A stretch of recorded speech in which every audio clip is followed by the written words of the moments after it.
Okay. I hope that this works. I don't know who can hear me, who can't. Since I got a green dot, can you hear me okay? If you can hear me, just please put a thumbs up, hit the like button. Let me know what you think. If you can hear me, please let me know. I want to say greetings to everyone who's coming on. Okay, great. I couldn't figure out what was happening with that, but check it out. Woo! Man, I'm telling you. So today we're going to talk about demits. You know, what to do when your demit has been denied by your lodge or your chapter. You know, there are individuals. Yeah, I appreciate it. I appreciate that. Yeah, because I was wondering what was going on with my sound. I couldn't really tell. Greetings, everyone who's coming on. I really appreciate you. I had put this in other chat groups, and I'm hoping that they'll be able to tune in tonight. Greetings, everybody. What's up, Brother Walker? I appreciate it. Charles, what's going on with you? Northside View. Hill, what's happening with you? Williams, how you doing? I hope everything is large. Brother Professor, what's going on with you? If you want to call in tonight, certainly you're welcome to do that. That number is 619-985-1184. Brother Morpheus, always, I appreciate it. I appreciate it always. Trust me. Also, hit the thumbs up button for me, please. I appreciate it. Like that Delta. Yeah, I appreciate that. I appreciate that. Definitely. So tonight, we're going to have a good conversation in regards to Freemasonry. I'm looking forward to it. I think it's going to be something that's going to really benefit us as we have some plain talk about Freemasonry. You know, a lot of times when we talk about Freemasonry and things like that, we don't never get in depth in regards to the business side of Freemasonry, why the brother or sister demit was denied. There's a lot of nuances that goes on in Freemasonry that, you know, quite naturally we don't talk about. And so tonight we're going to talk about what to do when your demit is denied, and why is it that your demit can be denied. So I want to thank Brother Stephen M. Jackson for definitely coming on. I hope and I pray that your health is close to being as normal as possible. I'm glad to have you to come out as a administrator in the chat. I appreciate you. I really do. And to everyone who's tuning in, I want to say thank you for coming on tonight as we discuss this issue. I think that personally, this is something that really needs to be talked about, because I know firsthand of individuals who have put in for demits from their various lodges and chapters, and they get denied. And they have no recourse of what to do and how to go about getting a demit. So here's that conversation tonight. So if you want to call in and you have a question that I can't necessarily do in the chat, please let me know, and definitely hit the like button. I'm trying to get it, you know, I'm trying to move up in the area. I'm like at 4,000 and some odd subscribers. Please hit that like button, hit that little Junji Jones tab down on your right hand side, and join and come on in. Don't be a passerby. Subscribe to the channel. I have some very interesting things to say. So before I get started on that, so last week, earlier this week, I want to say about Tuesday, something like that, Tuesday or Monday, you know, I did a video, and I called a few brothers out. And I did that because, you know, for those of you who know me personally, have had a good conversation with me. Look, I don't take lightly what people say, you know, because this is, you know, to me, masonry is nothing to play with. I take it very serious. I enjoy the craft.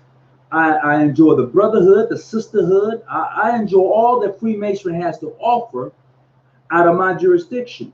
I don't go to anybody's particular page or YouTube channel clowning or trolling. I don't do that. I find it to be very disrespectful. But what I will do on this channel is call you out. I can do that here, you know, because as Masons and as Sisters of the Order of the Eastern Star, as grown folks, some of the things that we see Masons and Eastern Stars do, we shouldn't do. We just shouldn't do it. We shouldn't do it because of the character of the organization. There's nothing wrong with the Order of the Eastern Star of Freemasonry. What's wrong is that we don't protect the organization and we just allow individuals to come in based because, you know, we know them.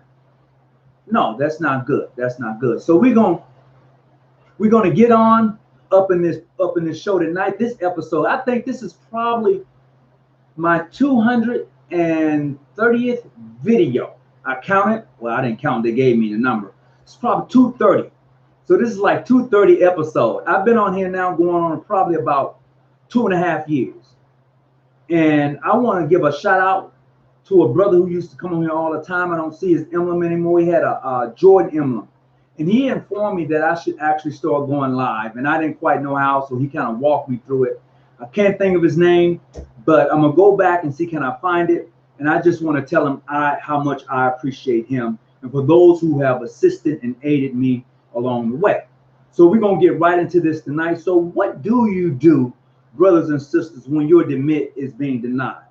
First of all, the only reason your demits can be denied is because you have unpaid dues, maybe because you may be brought up on Masonic charges or Eastern Star charges. Maybe there was something that was going on, and especially if you are a lodge officer elected to a position, you cannot demit. You cannot step. Well, let me rephrase that.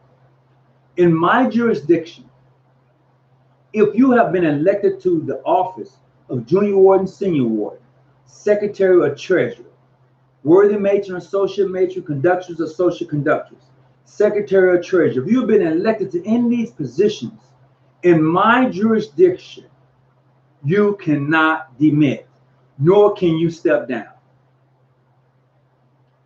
You was elected. Now, the only reason that you are able to step down from your elected position is due to your health, due to family issues, you cannot carry out the position for which you was elected to, so therefore you can step aside based upon that. In this jurisdiction, every jurisdiction has their own constitution and bylaws or their Masonic manual that governs it. And I can only speak upon this jurisdiction where it clearly states that you cannot step down from an elected position unless it's due to your health or family issues. That's it. Even if you quit, your name still will be on roll until session comes up and that chair is now vacant. I mean, unless you've done something heinous, awfully bad, then it can be considered that you can be brought up on Masonic charges. And even then you can't demit. You can't demit when you are brought up on Masonic charges. Okay? Now, once you are expelled, once you are let go by that lodge or that chapter, although you may be expelled or whatever your situation may be, if another lodge or chapter decides to pick you up and say, yeah, we will accept you. And although they may know that you may be expelled or suspended, whatever that case may be, you have severed ties with that chapter or that lodge. If they do not have amenity with you, meaning you have no Masonic agreement with them, and you choose to bring that person into your jurisdiction, you have every right to do it. Every right. If you have Masonic amenity with that lodge, with that grand jurisdiction, you're gonna have some problems. You're gonna have some problems. So you have to make sure that your record with that lodge is taken care of. Make sure your dues are paid in full. Make sure you haven't been brought up on Masonic or OES charges. Make sure everything is a green light for you to leave. That's what you have to do. Because if you don't do it, then they're going to say you didn't follow our protocol and procedures. Plain and simple. That's what they're going to say. So now you're going to have that stigma or bad name behind you unless another lodge or chapter chooses to accept you. knowing your circumstances. No one can tell a Grand Lodge or Grand Chapter what to do or who to accept unless there's some agreement or amity or something going on with another jurisdiction that you're going to, and they have customary visitation rights. Customary is like, hey, you know what? We rolling together. I won't accept any of your members unless you give the green light. That's the only reason why. You know, that is the only reason why. Is this not a violation of your Masonic oath? And what Masonic oath is that? What that you're saying that I'm violating?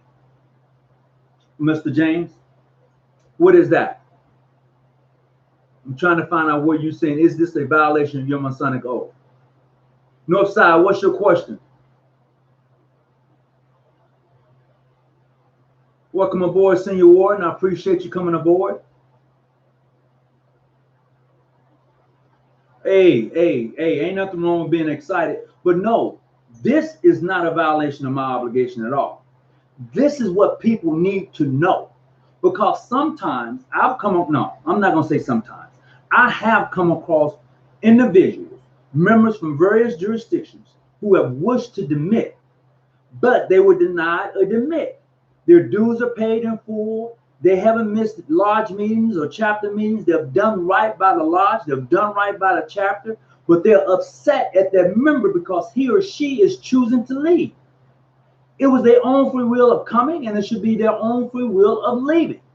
The only thing I can say is that in this jurisdiction, when you are elected to a position, you cannot step down from the position unless it is of health and family reasons. That's it. That's in this jurisdiction. I would encourage every member, every person who's here who's a Mason or Eastern Star, look into your Constitution and your bylaws or your Masonic manual and see what it says in regards to demitting. It should have something written. If it doesn't, see, I don't know, maybe your jurisdiction uses Mackey's jurisprudence. And if that is something that your jurisdiction uses, then go to Mackey's and see what it says in regards to demitting from a lodge and use that. I have personally informed individuals, look, if you choose to leave your lodge, if that's something you want to do, if you want to leave your chapter and they refuse to give you a demit, you're not an officer, you're good to go. Here's what you do. First of all, you write them a letter. Okay? You go before the lodge or you go for the chapter, you let them know I've had a great time. I would like to receive a demit. If they do not give you a demit, you write them a letter asking for a demit. And now it's in writing.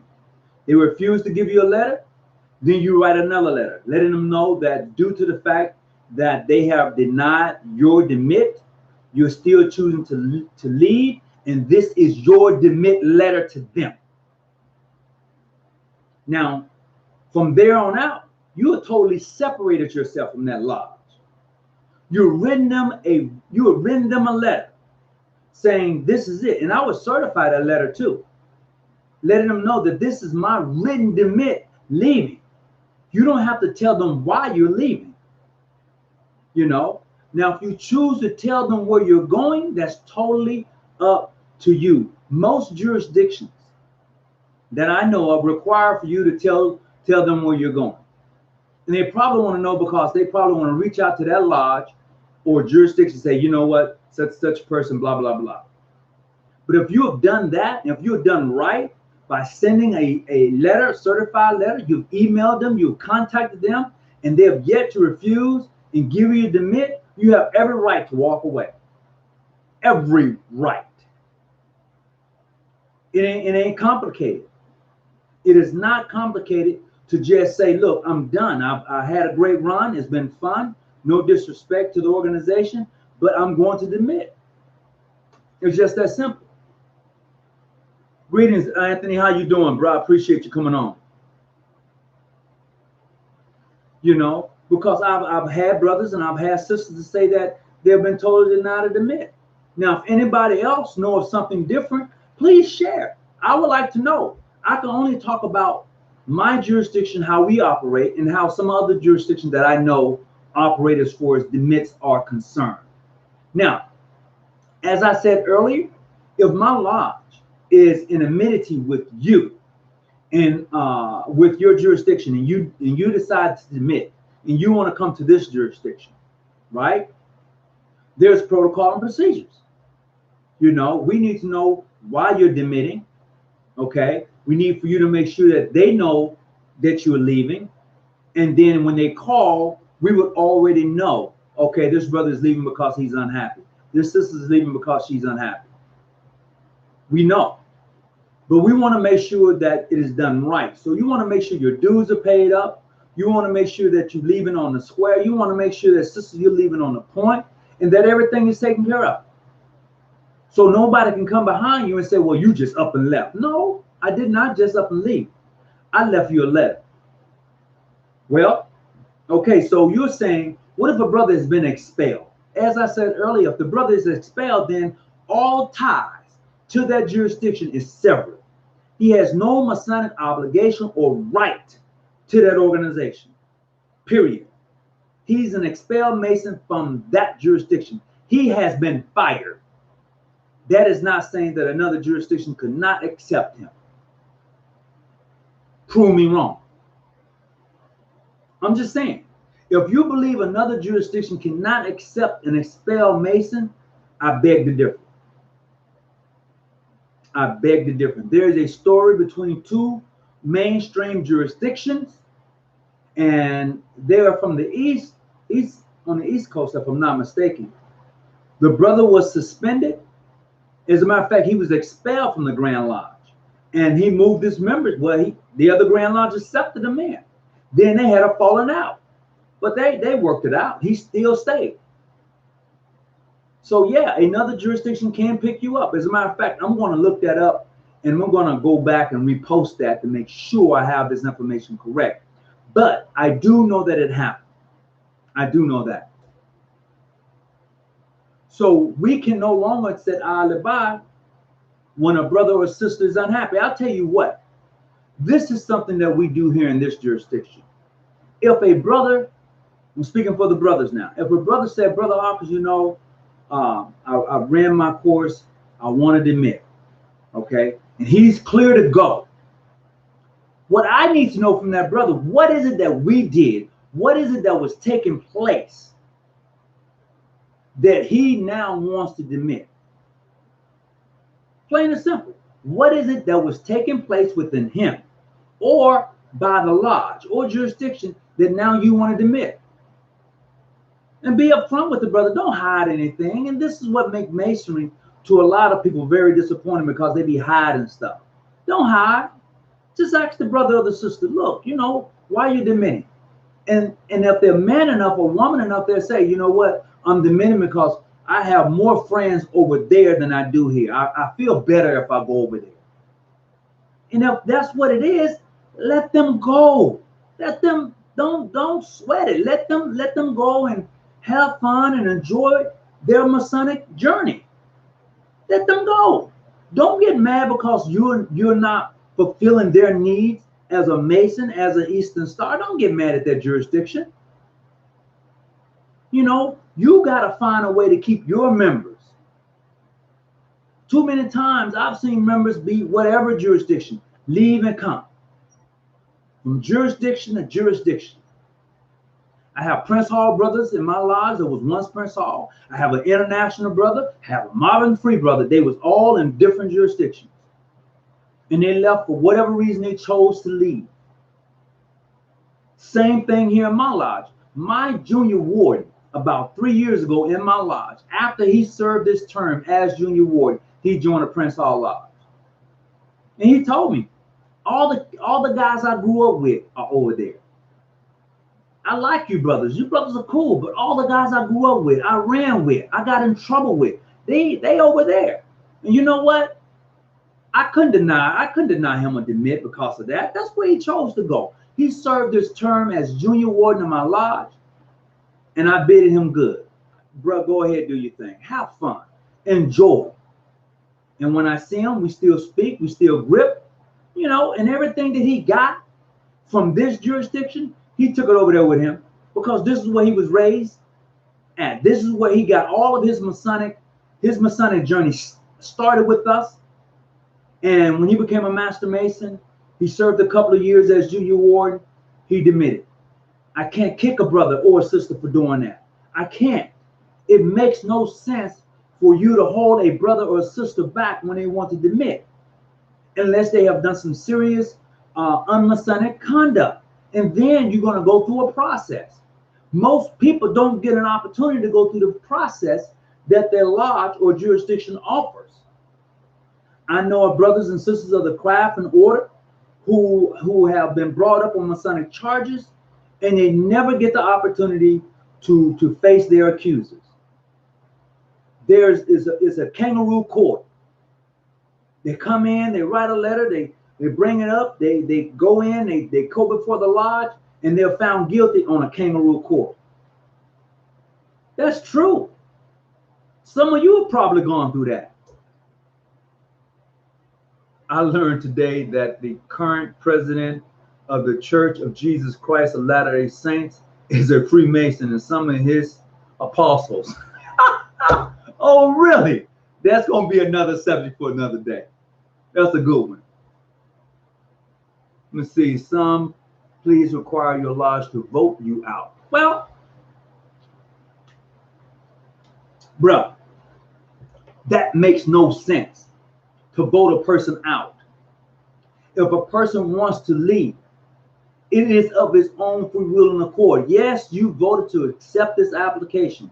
You voted to accept her application. So she came into the chapter. He came into the lodge. But when they get ready to leave, unless it's written down that you have to vote them out, I don't see it.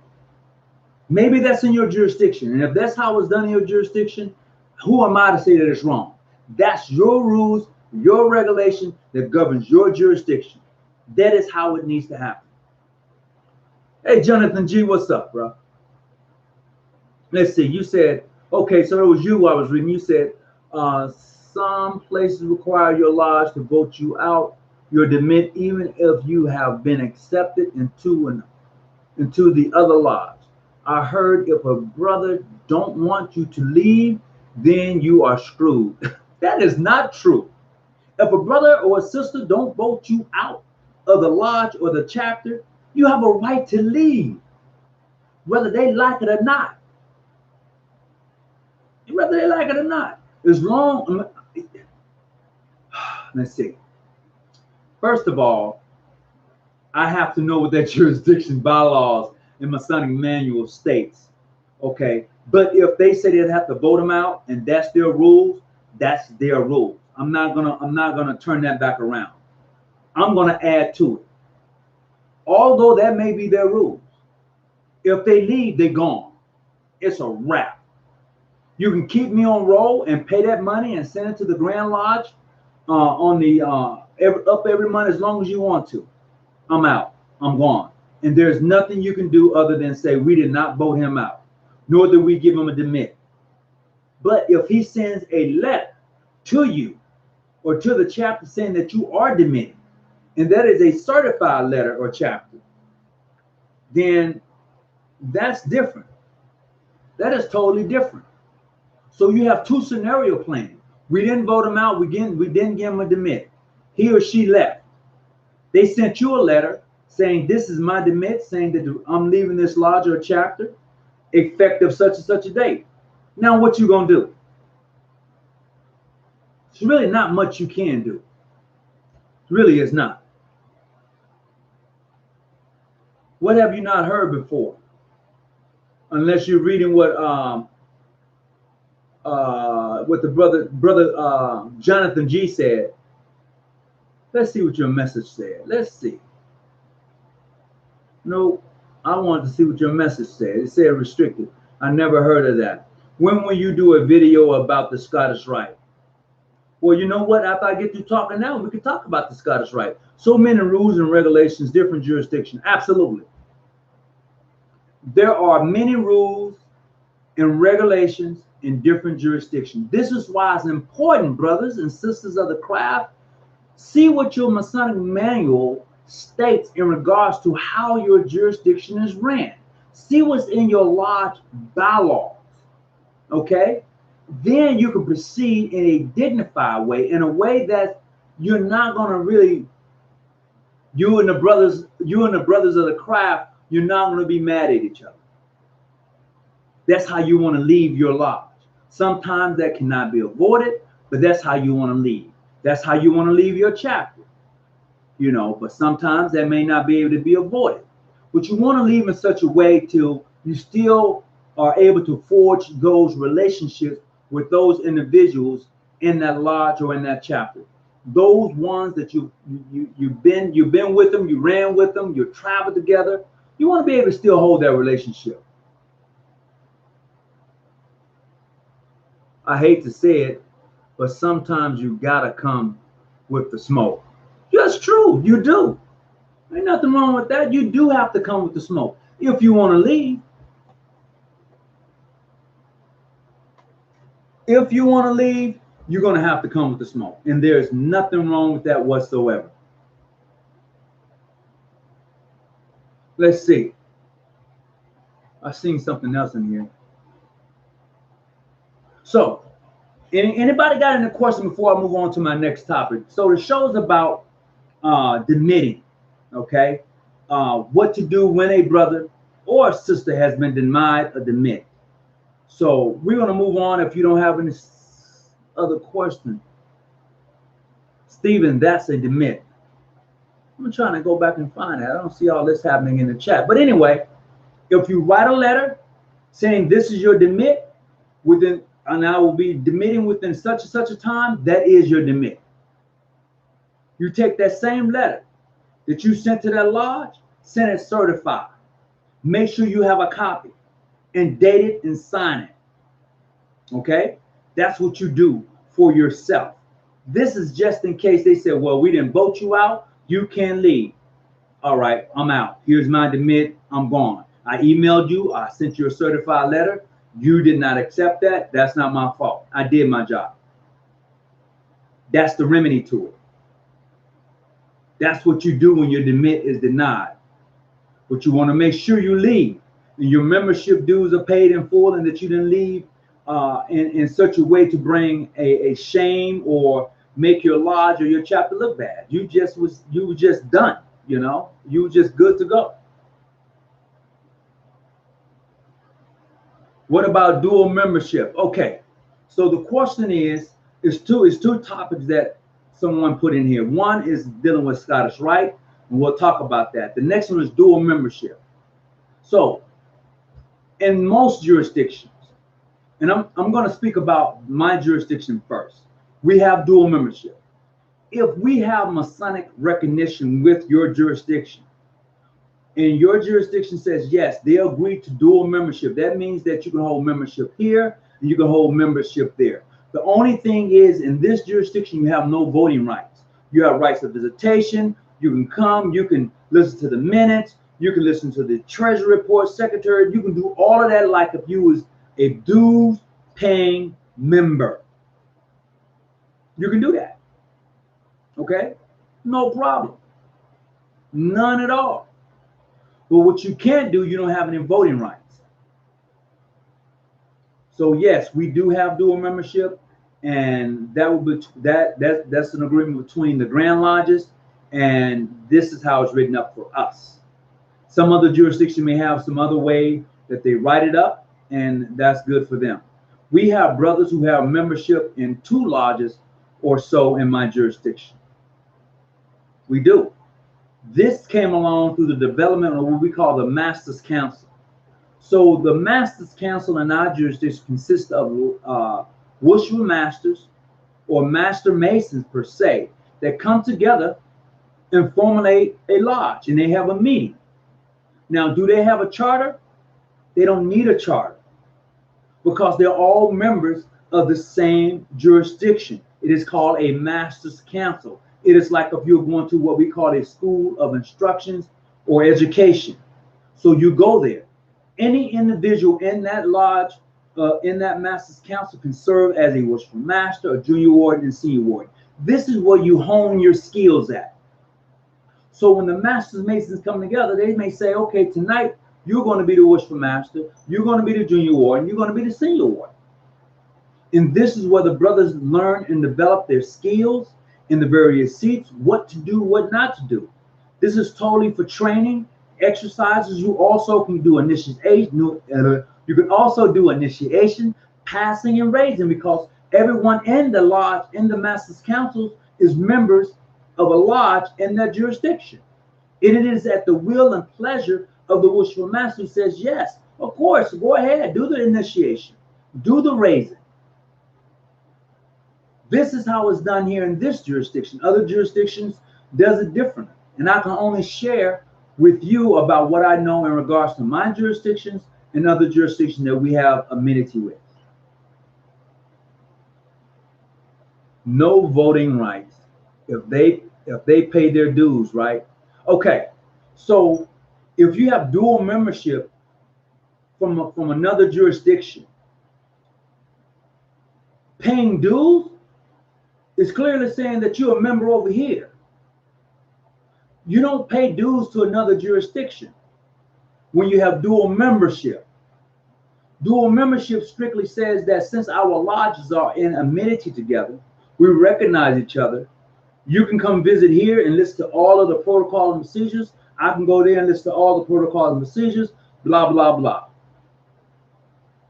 Because if you don't have amenity and a brother invites you to come over, he's only going to invite you to come over for maybe the initiation or something. But you should not be in his lodge meeting listening to the minutes or knowing what's in their treasury report unless the worshipful master brings you in. If you are visiting from another jurisdiction to my jurisdiction, we're not going to do a secretary report or a treasury report. We're going to do something else because you're a visitor and this is business. Now, if you come and we're in the midst of doing secretary report or treasury report, you will have to wait until it's done and complete, and then you will come in and visit. If a brother vouches for you, that's even better. If a brother doesn't vouch for you, then there are several things that you will have to do in order to come in and have a seat. Now, I would say this, in my jurisdiction, if a brother wanted to visit and he wasn't a member of this jurisdiction and nobody was there to vouch for him, no vouching, he's not a member of the jurisdiction, but he's a Mason and he's traveling and he heard that there was a meeting tonight, okay? He didn't call the secretary to say or whether he can come by now. He just knows that these are Masons, they're meeting here tonight. I want to stop by and say hi. Once he alarms that door and he comes before that Tyler, different jurisdictions have different ways of identifying and making sure that you are who you say you are. One way that they identify you is by your membership card. They can accept that membership card or they can say, no, that's okay, we good. You can wait here and then after we're done, then you can fellowship with us. Or they can get that membership card, passes it on to the junior deacon. Excuse me. The junior deacon gives it to the senior deacon gives it to the worshipful master. And the worshipful master can make that choice whether he would allow you to come in. But first you have to get past that Tyler. There are different things that Tyler is going to ask you, and I'm not going to say it here. Every jurisdiction has something a little different that the Tyler does to identify that that brother is duly and well qualified to enter that lodge. Hold on a second, I got to get this call.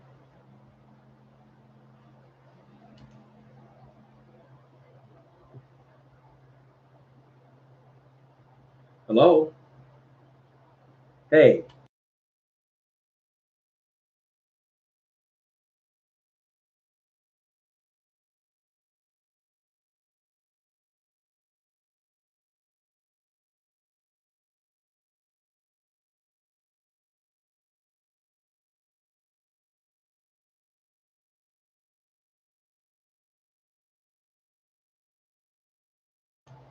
I'm back. That was an important phone call I had to grab. I thank you. That sounds like an honorary membership. Well, but see, here's the difference between having an honorary membership. Honorary membership means that you don't have to have amenity with that jurisdiction to have honorary membership. We're talking dual membership. They're two separate things.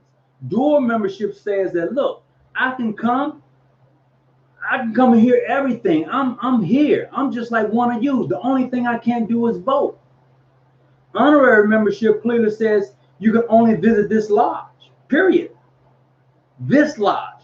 That's where your honorary membership is at. It's not in the jurisdiction, it's in that lodge. You have honorary membership to that lodge. Unless there was something added to that when you got that honorary membership. An honorary member can be anybody from a judge to a doctor or a lawyer or whomever the wishful master or the grand master chooses to make an honorary member. And they are only an honorary member to that jurisdiction. If he's already a Mason, you can't, if he's already a Mason, I haven't come across anything that says that you can make him an honorary member in your jurisdiction if he's already a Mason. I haven't. Maybe somebody have, and maybe somebody can enlighten me. I'm not for sure. Can you initiate an individual doing a class of instructions under the charter of the lodge?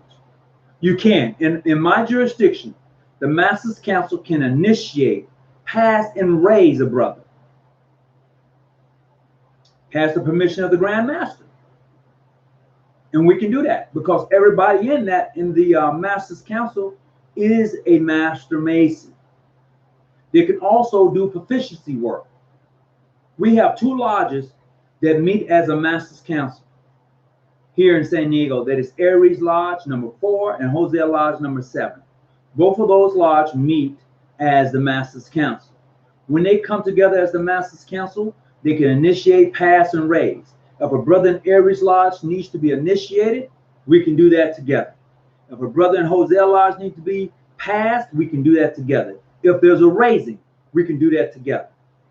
The only thing that is different is that the minutes for the Master's Council is taken by the secretary of that lodge who that brother is going to become a member of.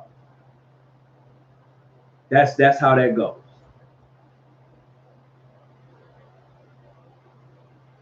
Can we do an episode on the topic of numbers of burial rituals that can be performed for you on your burial rites? I could talk about that real quick. So, burial rites. Because a brother may be in various pending bodies within Freemasonry, he or she can receive burial rites in those appending bodies. There is a burial rite for a 33rd degree. There is a burial rite for a Scottish Rite Mason up to the 32nd degree.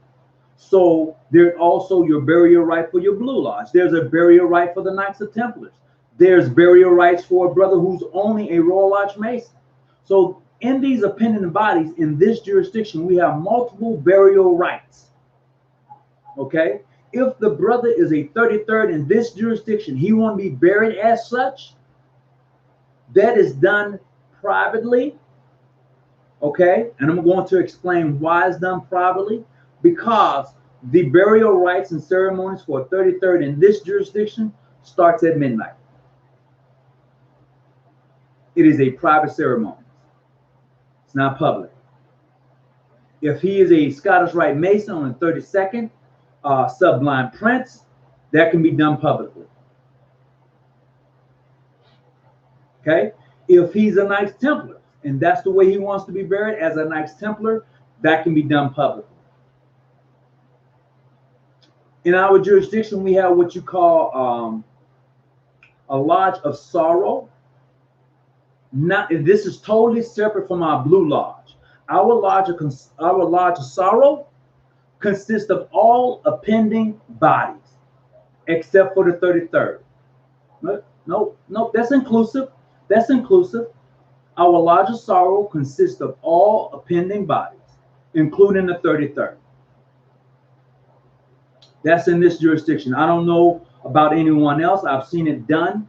I've seen it to where at the Masonic burial you had two Knights Templars at the one was at the foot, one was at the head. I've seen it to where they had the senior deacon on one end and the junior deacon on one end. I've seen it done various ways, and nobody can say that it's not right, because if it's in their jurisdiction, it's done accordingly. It is totally right. So never let anyone say, oh, well, they didn't do it right. According to who? Who was it not done right according to? And that's what we have to learn. Every jurisdiction has rules and regulation that governs it. There's no one Grand Lodge that says that they're over anybody else other than their own jurisdiction and the lodges that they operate. Every lodge submits to a Grand Lodge according to the structure of Freemasonry that is practiced throughout the Masonic atmosphere. Okay, that's the way it's practiced. All right, it is not demitting from one lodge to another. It is demitting. Okay, let me see what else we got. I thought we were supposed to be given 15 days before we can continue further. North side, continue farther on what? I'm missing something. I think Masons shouldn't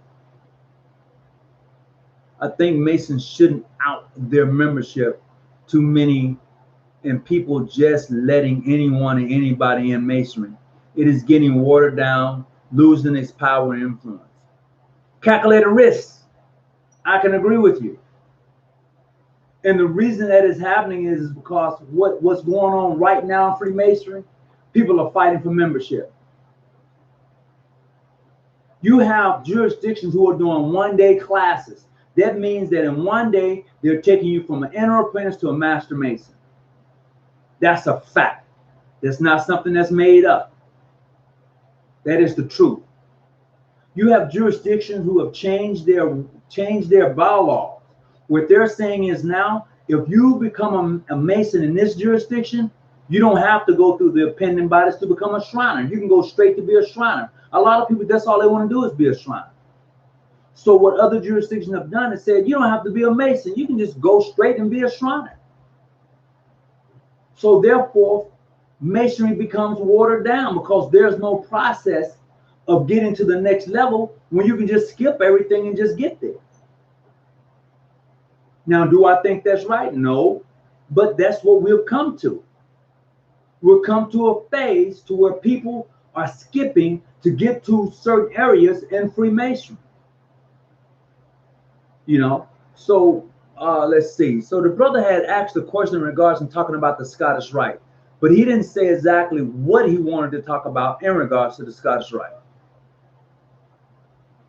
Calculated risk, you stupid. Oh, wow. I think, oh, okay. I got to go back and see what he said. All right.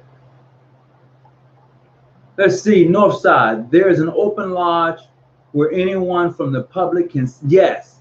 There's this thing called open lodge. Well, I've seen it done. And the way I've seen it done is that it's only open lodge is only for public. What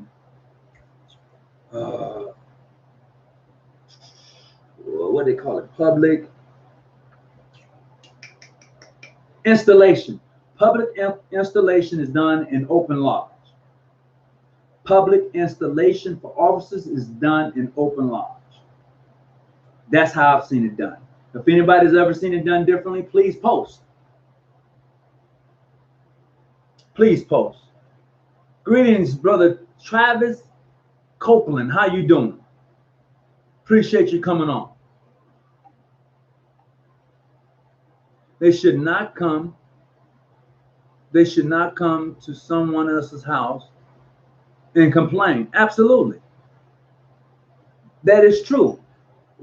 I can't leave my jurisdiction and go to somebody else's jurisdiction and complain. What I should have did is stay where I was at and made the changes there. If I think that something is wrong in my jurisdiction that I don't like, what I need to do is stay in my jurisdiction and get to a position of influence and make the changes. Because me leaving and going to someone else's jurisdiction, I may not like it there either.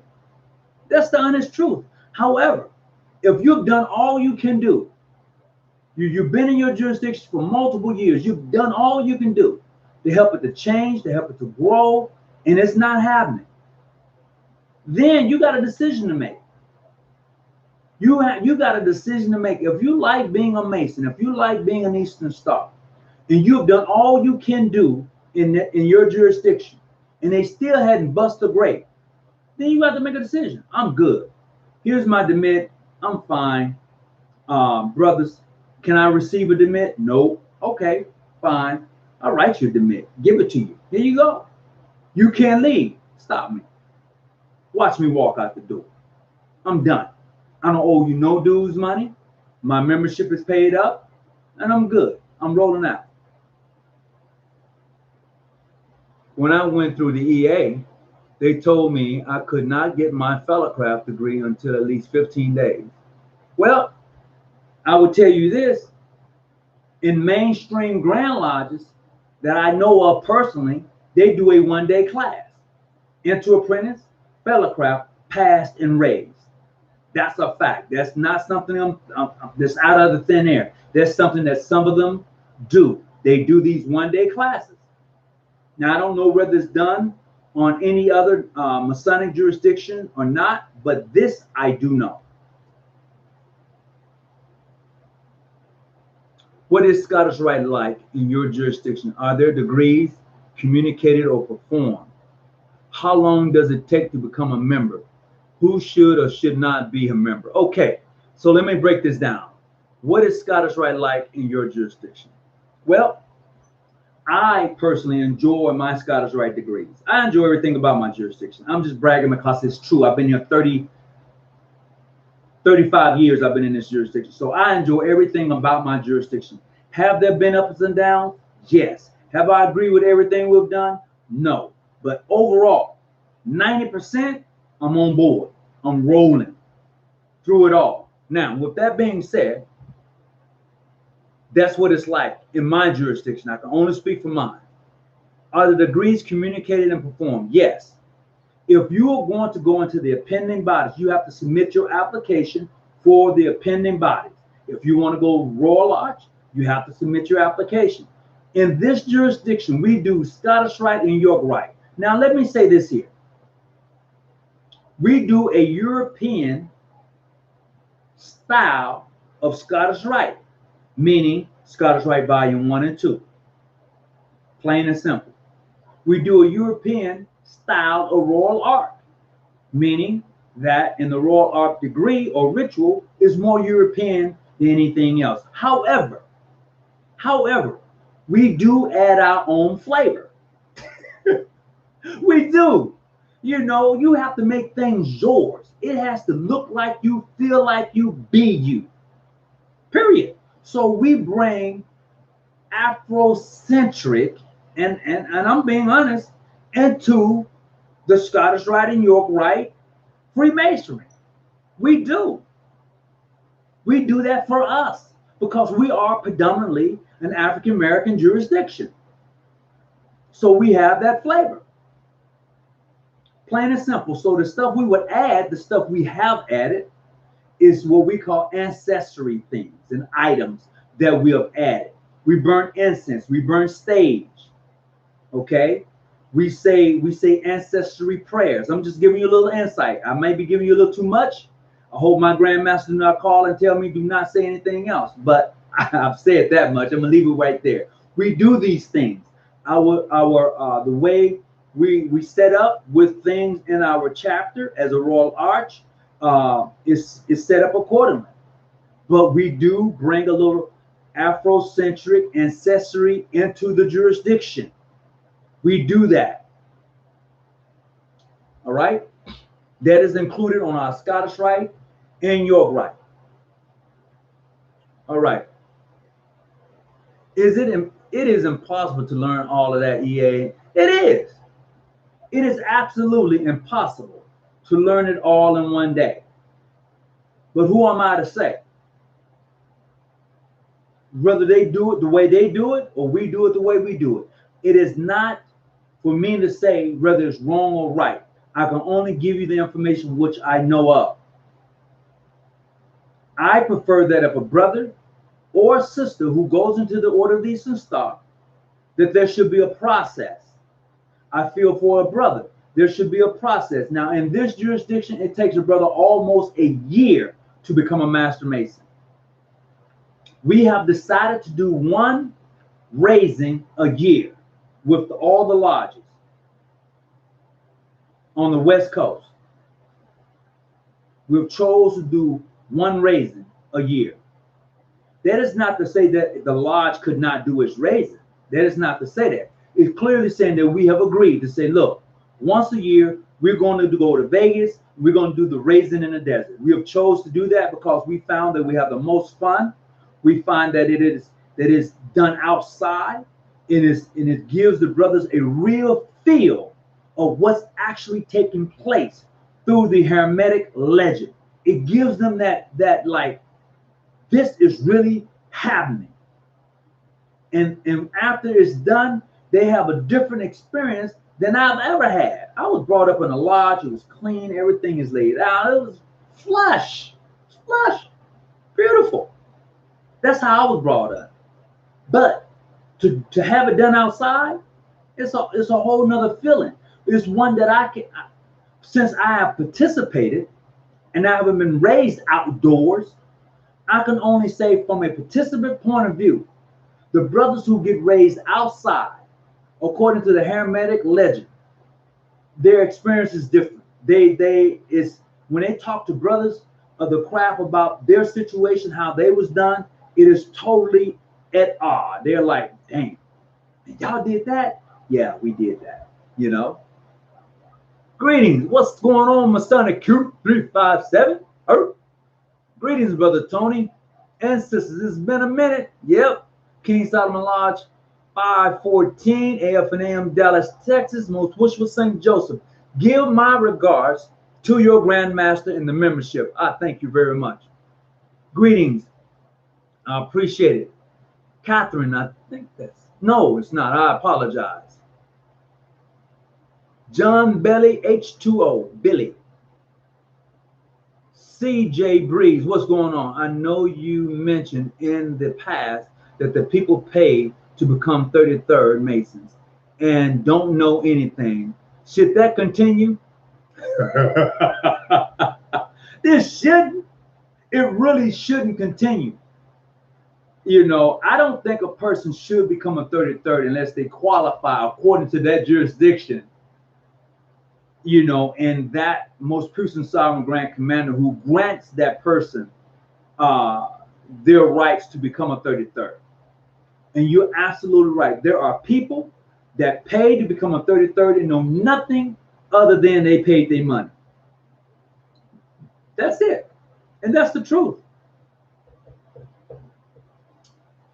I don't know why, but hey, it is that. If your calling is to become ancient, free, and accepted Mason, but the lodge is very far, how do you become a Freemason in that jurisdiction? Like, how do you attend meetings after you have petitioned and accepted? Well, that's going to be hard, bro. You're going to have to make the sacrifice to get to that meeting once a month or every other month. If that's truly where you want to be, make the sacrifice to get there. And make sure that they're doing the work they're supposed to do. You don't want to get into a jurisdiction, you get there and they're not, and the expectations is not what you expected. This is why it's important during the initial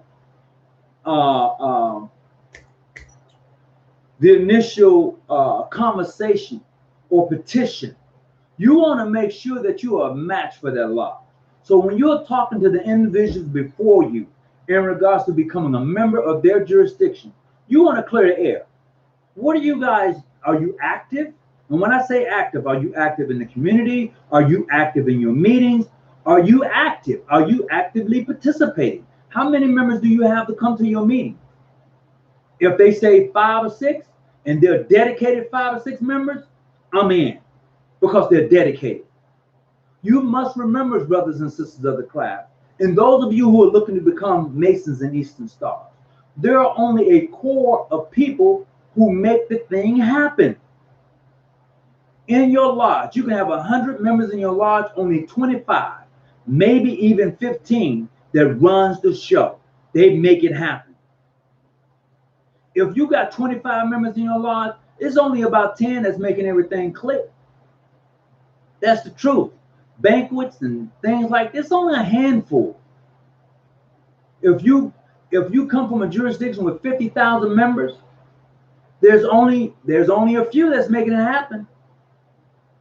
So you may be huge, but trust me, only a few people are making that whole jurisdiction run, no matter how big or small, because those are your dedicated people. They want to see the beauty of the organization come through. So they're dedicated in seeing that it is very successful. And you have other people who don't have the time to dedicate, but they may have the money.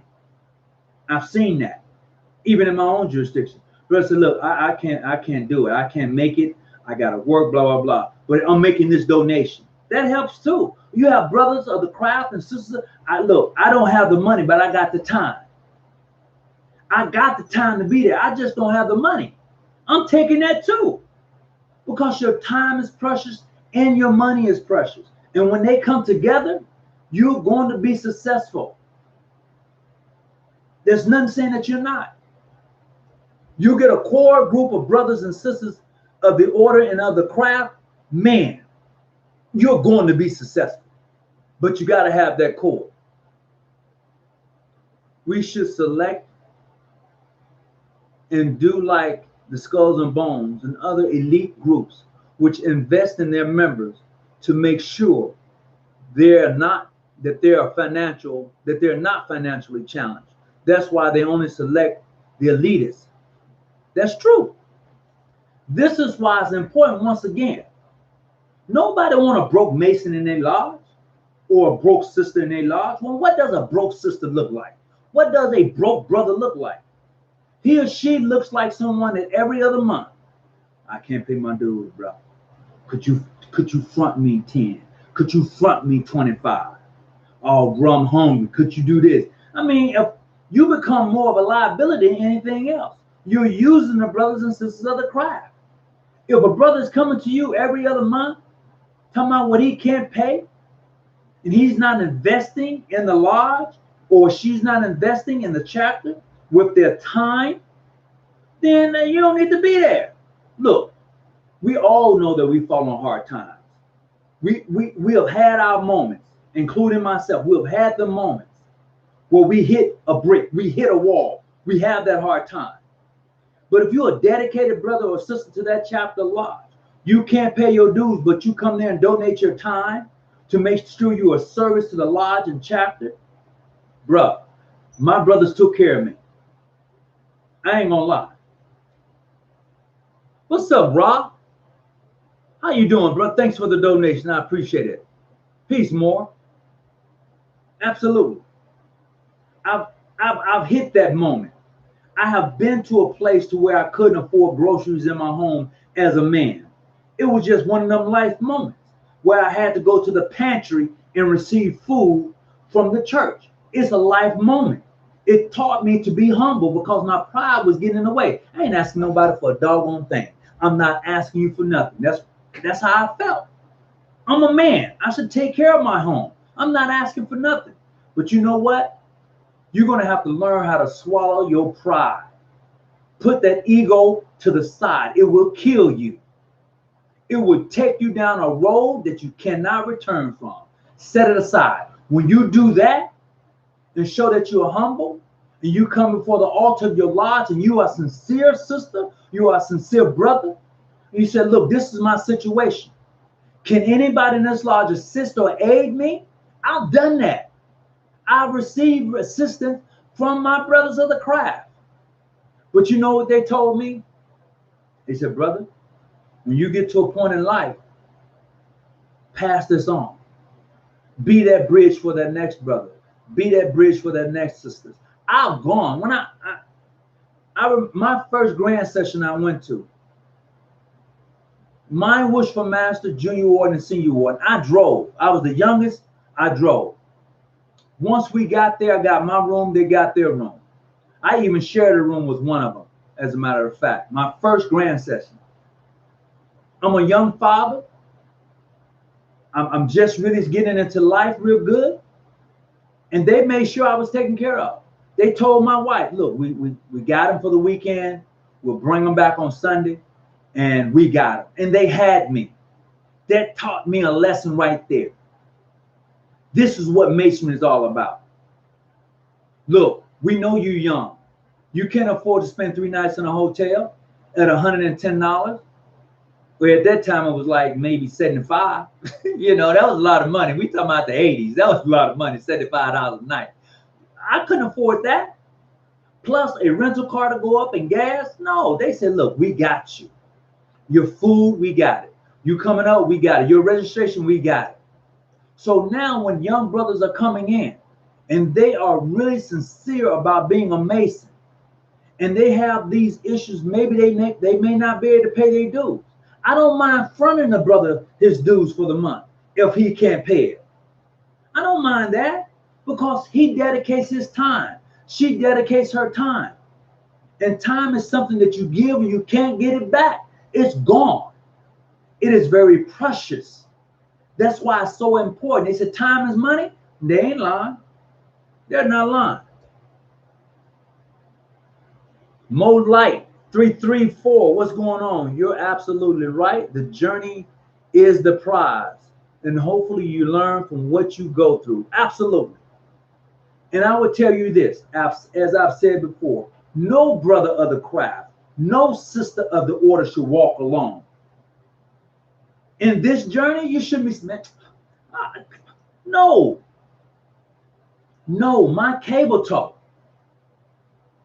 I can go as far as my cable toe can allow me to go. If I find that you're not true to who you say you are, and your word is not bond, then I'm good. I'm gonna let you do you. But if you are true to who you say you are, your word is bond. I'm gonna be there for you. I'm gonna do my best to assist and aid you. You need gas money? I got you. You need a place to sleep? I got you for a little while. You got to remember, I have a family. You're not paying no rent. You fell on a hard time. I got you for a minute. But you can't not just do and be and not contribute to getting up on your feet. You can't do that. This thing we call Masonry, these instant stars, are a beautiful thing. That's all I got to say. Yes, that is right. What Masonry is all about, uplifting the next. That's the way everyone stay up. Absolutely, everybody stay up. Everybody stay up. Everybody should stay up. No one should walk alone. Everybody should have a friend. And then I'm talking in regards to Masonry Eastern Star, okay? Not your best buddy. I'm not talking about your best buddy. I'm talking about with inside the craft. Everyone should have a Mason inside the craft that they feel comfortable in saying, look, bruh, this is my issue that I have. Are you able to assist me? I need 5 bones.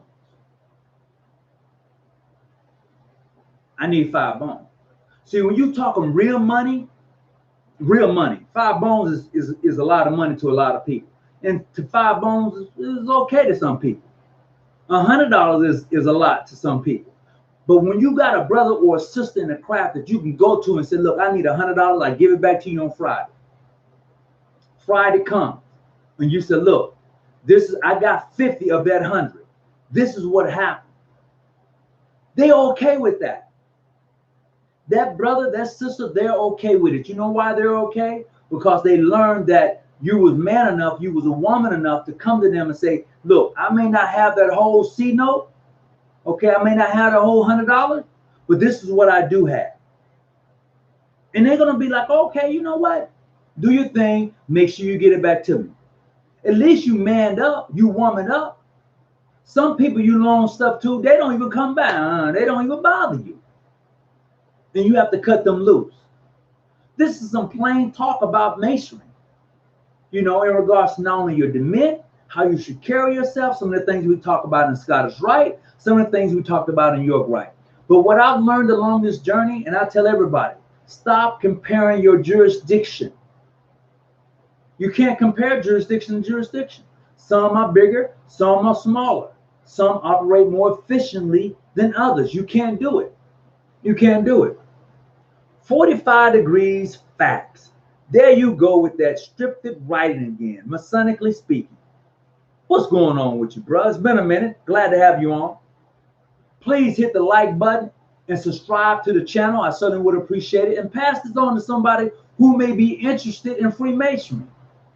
You know, if you're a brother or sister who's not a member of Freemasonry or the Order of the Eastern Star, but you're looking to become a member, by all means, search out a lodge or chapter and see if they are fit for you and if you are fit for them. My wife often say, who's a worthy matron? She tells me all the time, look, I ain't about that boy. I ain't about it. Either they're going to come in and be part of the sisterhood and not all that kitty cat stuff, that kitty cat, you know, that yakety yak stuff. She said, I ain't got time for that. I'd be like, but baby, you got to be able to, no, I don't want to hear. I seen her hung. Oh my God. Oh, I shouldn't say this publicly, but that shit was funny. She hung up on us, so she was like, I ain't hearing it. I was like, oh my God, worthy matron. She's like, look, we grown.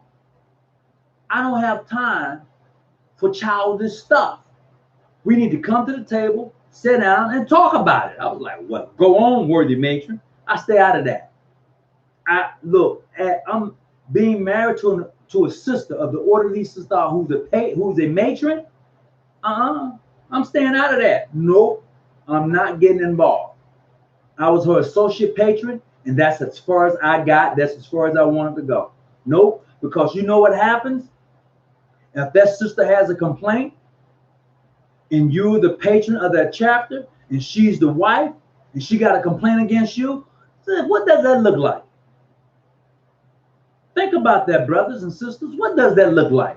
She's going to feel that she did not get a due process. The patron of the chapter is married to the worthy matron.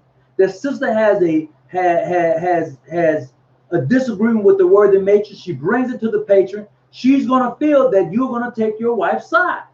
She's just going to feel that way. It's natural. But that brother who's the patron is going to have to make a choice. And the wife may not like that choice. So he's caught in a catch-22. This is why the patron and the matron, they shouldn't be married and served in two positions in the same chapter. They shouldn't. And the Grand Master and the wife, no. She shouldn't be Grand Matron and he shouldn't be Grand Master. No, shouldn't. That is of my opinion, because people feel slighted, because you're going to have that pillow talk and things can go wrong. Their sister or their brother can feel slighted. Don't do that to your members. Don't put them in a situation where both people who are married is over that chapter. Don't do that. Don't do that. That's not right. Don't do that. What are some of the pros? What are some of the pros, tips that you have in inspiring a worthy patron? Look, to you brothers who want to be patrons, get initiated in Eastern Star. Don't just go take their obligation, or your wishful master say, I'm going to make you a patron over this chapter, or the Grand Master may say, I'm going to make you a patron over that chapter. That's cool to accept. Get it. I would say, whatever chapter you're going to be a patron over, or if you have a chapter that would initiate you as a member of the Order of the Eastern Star, get initiated. Get initiated. As a matter of fact, 2 weeks ago, I went to LA. We initiated 5 brothers in the Order of the Eastern Star. They were initiated in Eastern Star. They just weren't obligated, but they was initiated in Eastern Star. They walked through the labyrinth and stopped at every point and received their degree. There are 5 degrees in the Order of the Eastern Star. So they received all 5 degrees on all 5 points of the star. And then they received their OES rituals. That's a great thing. That's a great thing. So I would tell a patron, learn the works of an Eastern Star. Have that conversation. As a matter of fact, test her. That's what you do. You test her. My wife got a habit of trying to test me on some things. And I'm not as proficient on the OES works. So when she tests me, it makes me want to go, I'm going to get this damn book. I'm going to learn this. So when she come, I'm hitting her up. And then she looking at me like, oh, really? You going to come this way? Yeah, because she would do it. She hit me up sometimes and I'm like, I don't want to answer that. Then she like, oh, see, you don't know nothing. That puts me in a position, oh, I don't know nothing. Oh, I'm going and learning the colors. I'm learning what they mean. I'm learning the paths. I'm learning everything. So when you come back to me next time, I want to be able to hit you up. Now it's tit for tat. And iron sharpens iron. And that's the beauty of it all. Really, it is. So look, I'm going to get ready to go. As always, I wish you well. I appreciate each of you. Thank you for your donation. Thank you for your contribution. Hold on. Oh, he said, chill, Will, you were right. I was obligated to my OES, and when I spoke to a brother who took that walk, it is much different. Oh, yeah. Oh, yeah. So look, as always, I hope that you got something from this tonight. I want to say thank you for coming on. And really, you know, you make me stay on my game and do a lot of reading and bringing back information and sharing with you what I got. Hey, it's great. I would tell you that. It is great to be here before your presence. May God bless you and keep you as he keeps me. And may the ancestors continue to watch over you. And whatever you do and all you do, please stay out the bushes and keep your light on. I'm out.